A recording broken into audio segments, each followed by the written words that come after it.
C'est une belle histoire d'amour et d'amitié qui s'achève avec cette saison 2. Dans cette vidéo, on va parler des 2 derniers épisodes de cette saison 2. Attention, cette revue comportera beaucoup de spoilers. Donc si tu n'as pas encore eu l'occasion de regarder les 2 épisodes, je t'invite à aller directement dans la description, cliquer sur le lien pour y avoir accès. La saison tire à sa fin avec un rebondissement fracassant, les gars, le retour de Dija. Et elle ne revient pas les mains vides, hein. Comme vous l'avez vu, elle revient au mariage de Shek et Aïda avec un petit cadeau.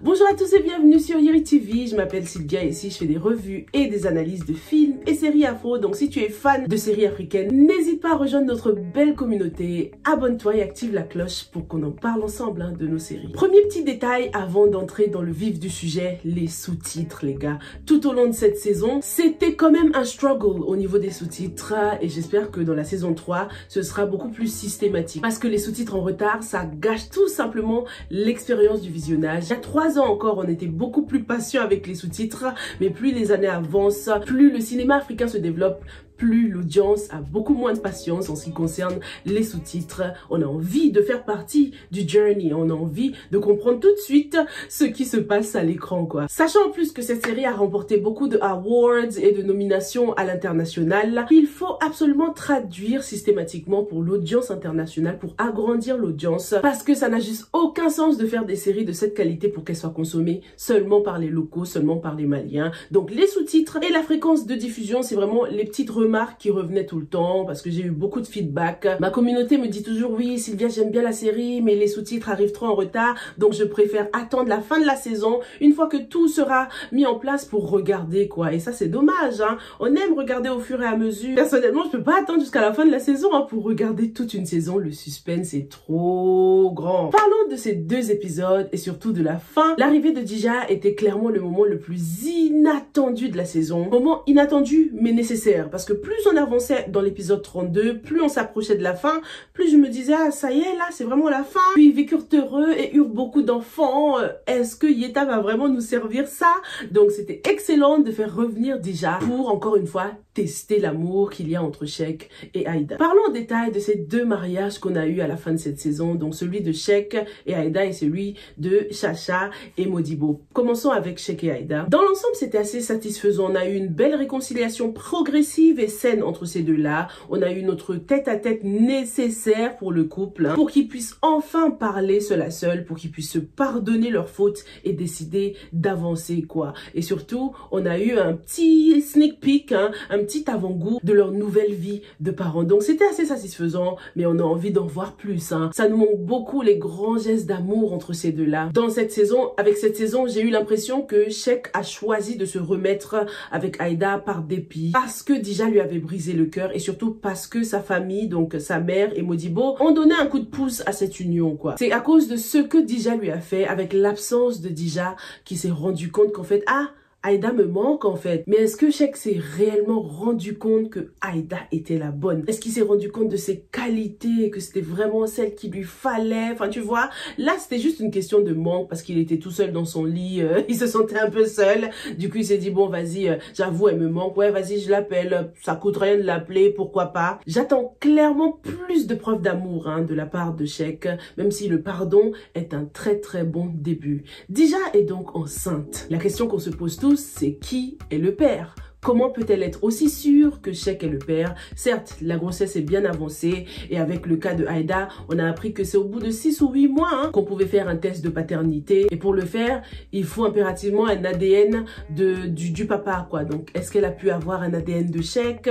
On sait pas trop encore. Comment peut-elle être sûre que ce bébé est de Shek? Pourquoi elle veut être le sable dans la tchéké des gens comme ça, Dija s'est mariée avec son fiancé, là. On imagine que les choses ne se sont pas passées comme prévu prévu. À la base, déjà, la famille du fiancé n'appréciait pas beaucoup Dija, hein. Donc peut-être qu'au fur et à mesure, après le mariage, lui-même s'est rendu compte que Dija n'était pas la femme pour lui, quoi, la femme idéale. Ou peut-être que sa famille lui a trouvé une autre épouse. L'autre option, ce serait la stérilité de son mari. Dans le mariage, ils se sont tous les deux rendus compte que le mari ne pouvait pas faire d'enfant. Du coup, c'était une surprise pour tout le monde de constater que Dija était enceinte. Ils se sont par exemple rendus compte que Dija était enceinte de 6 mois alors que ça fait que 4 mois qu'ils sont mariés, un truc comme ça. The math was not mathing, hein. En tout cas les gars, qui vivra verra. Le titre de la série, c'est Héritage. S'il s'avère que cet enfant est réellement de Sheikh et s'il s'avère que c'est un garçon, Dija aura un avantage sur Aïda dans le sens où son fils sera le futur héritier. J'adore cette rivalité qui se prépare là pour la saison 3. J'ai kiffé Dija tout au long de cette saison, donc j'aime bien, je suis contente de la revoir. On peut dire que Dija est clairement le karma de Aïda, hein. Aïda ne peut pas la juger là, parce qu'elle aussi a fait à peu près, pas la même chose, mais à peu près la même chose. Être entre deux mecs comme ça. Donc là, dans la saison 3, ce sera au tour de Aïda de supporter et surtout de pardonner Asher. Comme il a réussi à lui pardonner, parce qu'elle lui a quand même fait un sale coup, hein. Elle lui a brisé le cœur, elle est sortie avec son ami d'enfance, très rapidement en plus, hein, avant même leur divorce, quoi. Donc c'était pas du tout fair play de la part de Aïda, même si je trouve qu'elle a quand même eu sa dose de souffrance dans cette saison, puisqu'elle était assez seule pendant toute sa grossesse. Sheikh a refait partie de sa vie à la fin de la grossesse, hein. Donc pendant près de 9 mois, Aïda était très seule, Demba s'est barré, donc c'était pas facile pour elle non plus, hein. À la fin de ce 32e épisode, j'aurais aimé encore plus d'émotions, encore plus de choc de la part de Aïda. J'aurais aimé carrément la voir s'évanouir, les gars, réagir de façon beaucoup plus dramatique que ça. On réalise qu'elle était juste choquée, au bord des larmes, en colère, déçue, mais j'aurais aimé une autre réaction de la part de Aïda. Soit l'évanouissement comme je vous l'ai dit, soit une Aïda debout, face à face avec Dija, prête à affronter ce nouvel obstacle. Et là, on termine avec une scène des deux femmes côte à côte, une photo des deux femmes en mode clash, Aïda versus Dija, pour encore plus rajouter du drame dans tout ça, quoi. Qu'est-ce que vous en pensez? Aïda nous a plutôt donné de la faiblesse et de la déception. Elle était vraiment weak, en mode assise, déçue. Mais là, elle doit au contraire être plus que jamais prête, hein, pour affronter Dija, qui ne compte pas lâcher Sheikh. Parlons un peu plus en détail du personnage de Aïda dans cette saison. Je trouve qu'il n'a pas beaucoup évolué cette saison. De toute la saison, la seule chose qu'elle a eu à faire, c'est mener ce petit projet pour les femmes, être embauchée chez Yeta et puis être enceinte aussi, bien sûr. Je trouve qu'il y aurait pu y avoir beaucoup plus de développement que ça. Cette saison, c'était vraiment la saison de Tima, hein. Son histoire avec Tidjo a été très développée. Au moins, pendant plus de la moitié de la saison, on parlait de Tima et Tidjo. Après, c'était intéressant aussi de mettre d'autres personnages en avant et de voir qu'il n'y a pas que le couple principal qui fait toute la série. Les autres personnages secondaires sont tout aussi importants. Sheikh va-t-il épouser deux femmes comme son père? Il est clair que Aïda et Dija ne vont pas s'entendre aussi bien que les deux mamans, hein. Parlons-en d'ailleurs. Personnellement, je trouve ça très irréaliste, cette entente entre ces deux mamans. Même si la mère de Sheikh l'a dit elle-même, hein, elle n'avait pas le choix. Il fallait bien qu'elles s'entendent, hein, pour que la paix règne dans la famille. Mais il y a une partie de unfairness là-dedans, quoi. J'en veux encore un peu au papa de ne pas avoir bien fait les choses, hein, avant d'introduire cette deuxième femme dans son foyer après tout ce que sa première femme a fait pour lui. Il lui a clairement imposé ce mariage à la mère de Sheikh. J'aurais aimé qu'elle ait son mot à dire, en fait, hein. Qu'elle refuse le mariage dans un premier temps et qu'elle constate au fil du temps que son mari est très malheureux, hein, sans cette moitié qu'il a trouvée, parce que il est clair que les deux femmes sont vraiment complémentaires et elle l'aurait réalisé au fil du temps, quoi. Elle aurait ensuite accepté le mariage parce qu'il est clair qu'elle a un très bon fond, hein, cette maman. Elle n'est d'ailleurs pas du tout appréciée à sa juste valeur. Lorsque la maman d'Aïda a débarqué dans le foyer, on a constaté qu'elle passait beaucoup plus de moments intimes avec le papa. Ils avaient beaucoup plus de discussions approfondies, alors qu'avec la mère de Sheikh, c'était toujours les problèmes, l'entreprise, la famille, je sais pas quoi. Et avec l'autre, c'était oh, chouraille, séduction, le calme. C'était trop injuste. Il y avait une nette différence, quoi, entre les deux. Même si je sais que le but de la série, c'est de nous prouver que ça peut fonctionner, hein. Deux épouses ne sont pas obligées d'être des rivales, mais le respect suffit, hein. Elles peuvent toutes les deux se respecter sans être les meilleures amies du monde. En tout cas, on salue la grandeur de la mère de Sheikh, hein. Elle a tout à fait des qualités de réunificatrice actrice. J'étais frustrée au début lorsqu'on la faisait passer pour la meuf aigrie, jalouse, alors qu'elle est bien plus que ça. Parlons maintenant du deuxième mariage qui s'est passé dans cet épisode final. C'est celui entre Chacha et Modibo. La meilleure chose de cette deuxième saison, c'est Chacha et Modibo, les gars. Dès que j'ai vu que Modibo commençait à s'intéresser à Chacha, j'étais trop contente. Ah non, c'était la meilleure chose. Déjà, les deux acteurs, je les adore. Le changement de Modibo cette saison, wow, 5 stars, les gars. L'autre était bien, mais j'aime celui-là, en fait. Il a plus de charisme, il est bien physiquement et il va super bien avec Chacha. Franchement, bravo au scénariste. Chacha méritait ce développement. Depuis le début, je l'attendais. Jusqu'aux 5 derniers épisodes, là, je me disais, mais attends, mais Chacha, elle va jamais changer ou quoi? Et là, dès que j'ai vu que Modibo s'intéressait à elle, ah non, j'ai crié devant mon écran, les gars, j'étais trop contente. C'était difficile, hein, pour Chacha de changer. Elle était dans une spirale infernale et Modibo, lui, l'a sortie de là. Lui aussi avait besoin de penser à lui, à penser à son avenir pour une fois, parce qu'il a vraiment été le héros de cette saison. Donc ce nouveau couple-là, top, top, top, on va les suivre de très, très près.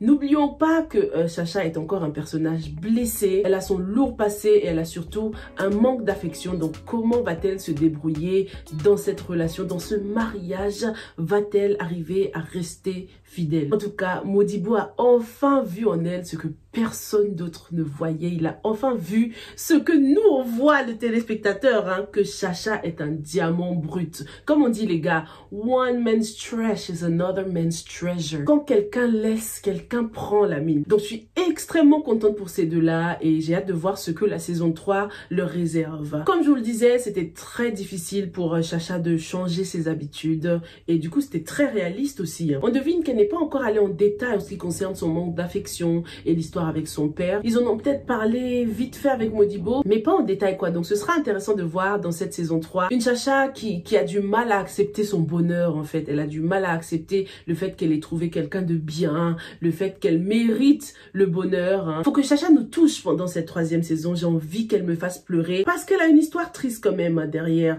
Malgré ses airs de fofolle, Chacha est une fille très très sensible, avec une grande sensibilité que j'espère Modibo pourra faire ressortir, quoi. Qu'elle arrête de se cacher derrière ses maquillages, ses perruques de folie. Sa coupe courte lui va à merveille. Tellement contente de voir que la première relation sérieuse de Chacha a abouti à un mariage. Ça va lui changer, hein. Déjà côté financement, elle n'a plus à se faire de soucis pour de l'argent puisque Modibo, ça va, quoi. Il est bien, il a un bon poste, il est responsable, il pourra subvenir à tous ses besoins. Mais il faudra quand même que Chacha se trouve quelque chose à faire parce qu'elle a toujours été independent, hein. Pourquoi pas un poste chez Yeta puisqu'elle fait maintenant partie de la famille, hein. C'est une entreprise familiale, donc pourquoi pas travailler là-bas dans le domaine de la communication. Je la vois bien, hein, dans la communication. C'est une bonne communicatrice, Chacha.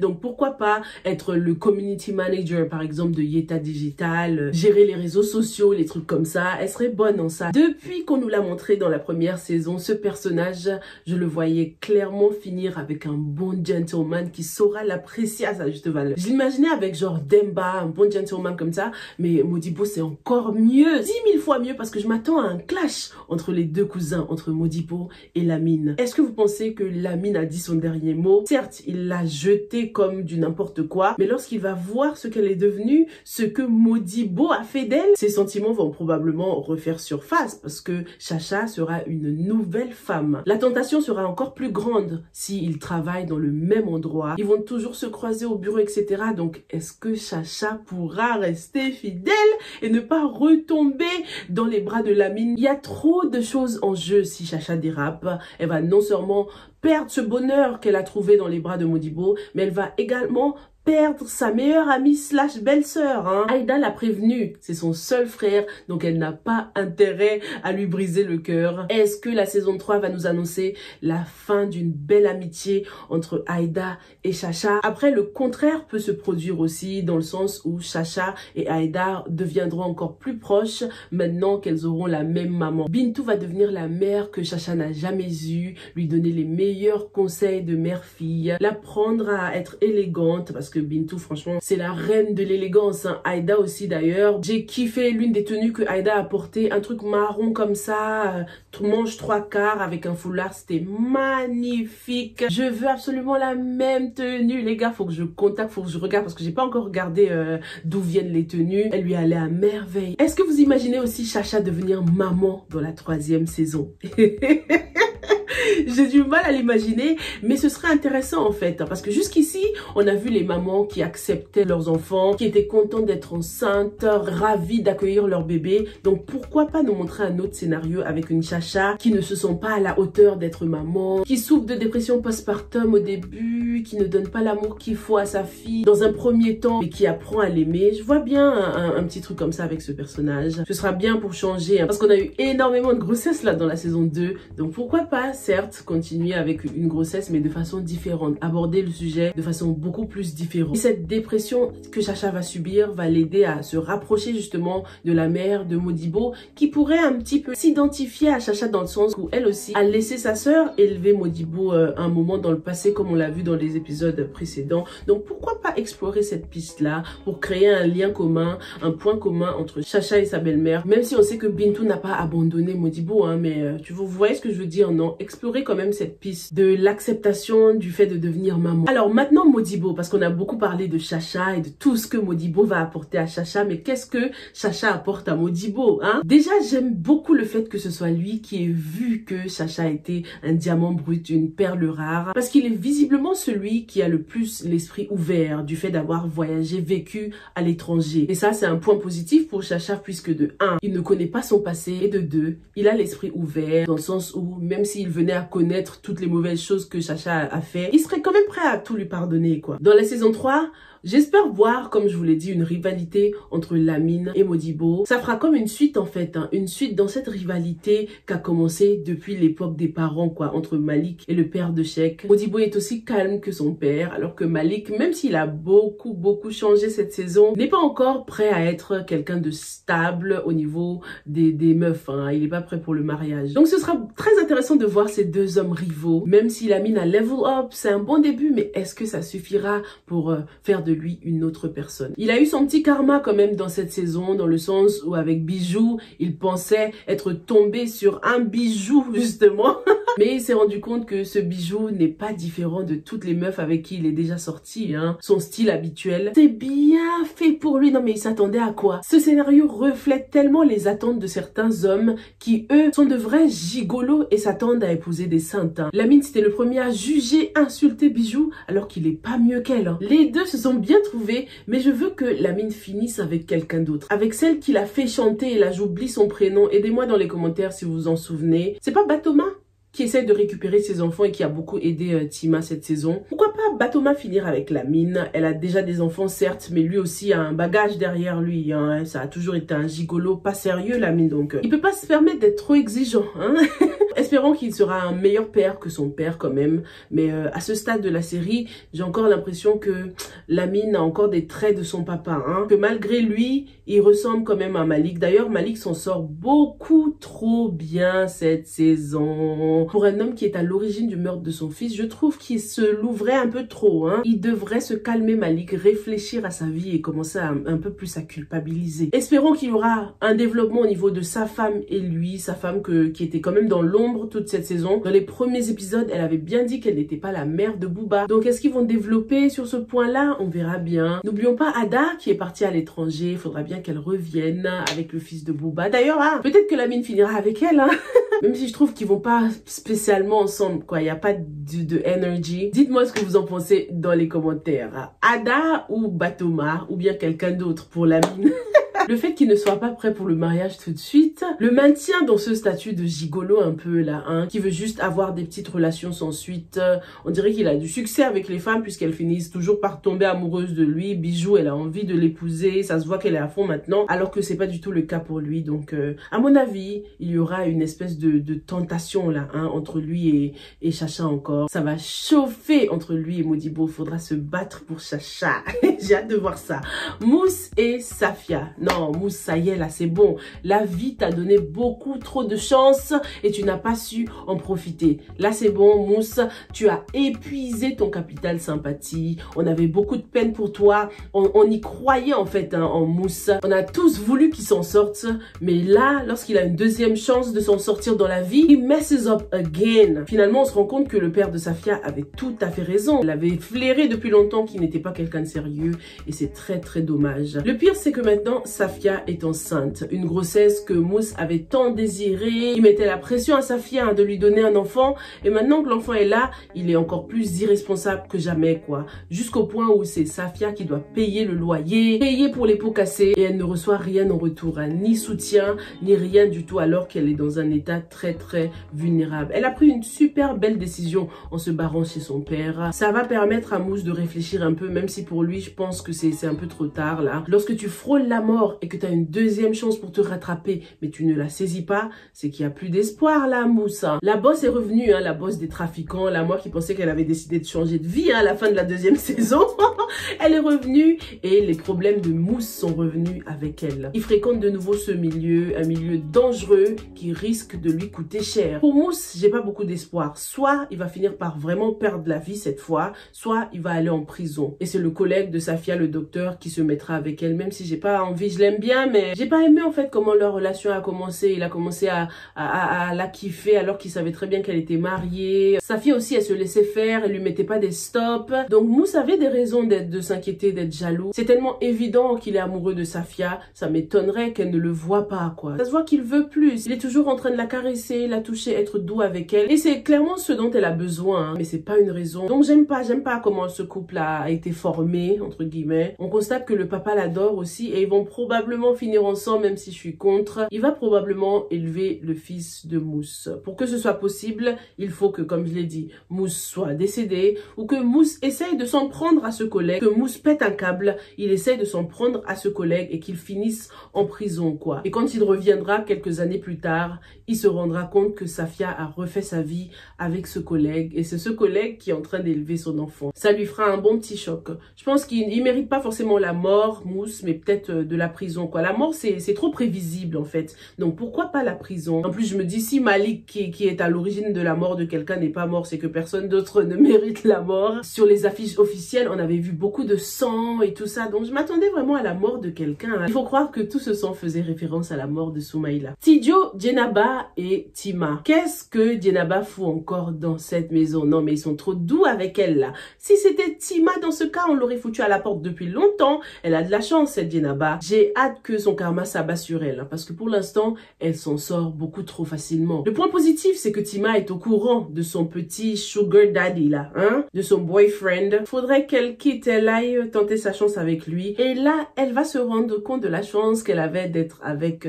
Tidjo, hein, parce que son petit copain, là, il a pas l'air sérieux. Est-ce qu'il est même stable financièrement? Il a pas l'air sérieux du tout, hein, donc ça sent pas du tout bon pour elle. En plus, la mère de Tidjo est allée au village pour essayer de trouver des médicaments pour soigner Tidjo. Donc, il y a de l'espoir pour Tidjo et Tima. Ils vont peut-être enfin pouvoir avoir un enfant ensemble, hein, pour enfin légitimer leur relation. Même si ça se voit que pour eux, l'enfant, c'est accessoire, quoi. C'est pour ça que j'aime beaucoup ce couple, hein. C'est le vrai amour. Ils s'aiment d'abord eux. Et ensuite, s'ils ont des enfants, tant mieux. S'ils en ont pas, c'est pas grave, quoi. Contrairement à Aïda et Cheick qui se sont séparés à cause d'une histoire d'enfant. Ça prouvait peut-être qu'ils n'avaient pas des bases aussi solides que celles de Tidjo et Tima, hein, peut-être. Bon, j'ai oublié, mais Tidjo et Tima, à la base, eux aussi se sont séparés pour une histoire d'enfant et ils se sont remis ensemble pour une histoire d'enfant. Mais vous voyez ce que je veux dire, quoi. J'aime beaucoup Tidjo et Tima. Ils s'aiment, ils sont faits l'un pour l'autre. En tout cas, c'est du positif, hein, le fait que la mère de Tidjo soit allée au village. C'est sûr qu'elle rentrera avec de bonnes nouvelles, espérons-le. Dites-moi ce que vous avez pensé de ces deux épisodes dans les commentaires. Est-ce que le père de Aïda finira par trouver chaussure à son pied, les gars? Je vous jure que si la bonne n'était pas aussi jeune, j'aurais aimé qu'il finisse avec sa bonne. Dommage que ce soit une fillette. Elle est beaucoup trop jeune. Il la considère comme sa fille, mais j'aurais kiffé voir une belle histoire d'amour entre une bonne et son patron, tu vois. Mais elle est trop jeune, cette bonne là, à moins qu'il change le personnage dans la saison 3 et casse quelqu'un de beaucoup beaucoup plus âgée. Même si franchement la bonne, je l'ai kiffée, c'est une bonne actrice, elle nous a bien fait rigoler, elle rajoutait un peu de fraîcheur au scénario, elle a toujours bien fait son travail, elle lui tenait compagnie en plus, tu vois, donc je sais pas. Peut-être finira-t-il avec la mère de la bonne qui est au village, je sais pas, mais j'ai aimé cette bonne, en fait, j'aurais kiffé qu'elle ait une histoire avec ce papa, ça aurait fait une belle histoire d'amour entre deux personnes qui ne sont pas de la même classe, quoi. Il a trop souffert, ce papa-là, il lui faut une femme, quelqu'un pour lui tenir compagnie, parce que la voisine là, non, ça n'allait pas du tout. En tout cas, it was a nice try, hein. Il aurait essayé au moins. Merci beaucoup d'avoir regardé cette revue. Overall, c'était une très belle saison. Puisque Tima a été mise en avant pendant cette deuxième saison, peut-être que dans la troisième, ce sera au tour de Chacha. Comme ça fera 1, 2, 3 avec les 3 amis, voilà, mises en avant, quoi. Qu'est-ce que vous en pensez? Juste pour rappel, j'ai regardé les 2 épisodes finaux sans sous-titres. Donc, s'il y a des éléments clés que j'ai ratés, n'hésitez pas à les point out dans les commentaires. Et si c'est nécessaire, je referai une revue pour éclaircir les choses, ok? Bravo encore une fois à Yeta TV, bravo aux acteurs, anciens comme nouveaux, franchement vous avez assuré. On a tous hâte de vous retrouver dans la 3e saison avec plus d'émotions, surtout au niveau de la musique aussi. J'aimerais bien qu'on rajoute une musique qui est très émotionnelle, surtout au niveau des préparatifs du mariage. Quand vous allez revoir l'épisode, vous allez remarquer qu'il y avait une musique assez dynamique. Et bien pendant ce moment-là, j'aurais kiffé une musique très émotionnelle pour nous plonger vraiment dans la cérémonie et le moment émotionnel. Sheikh et Aïda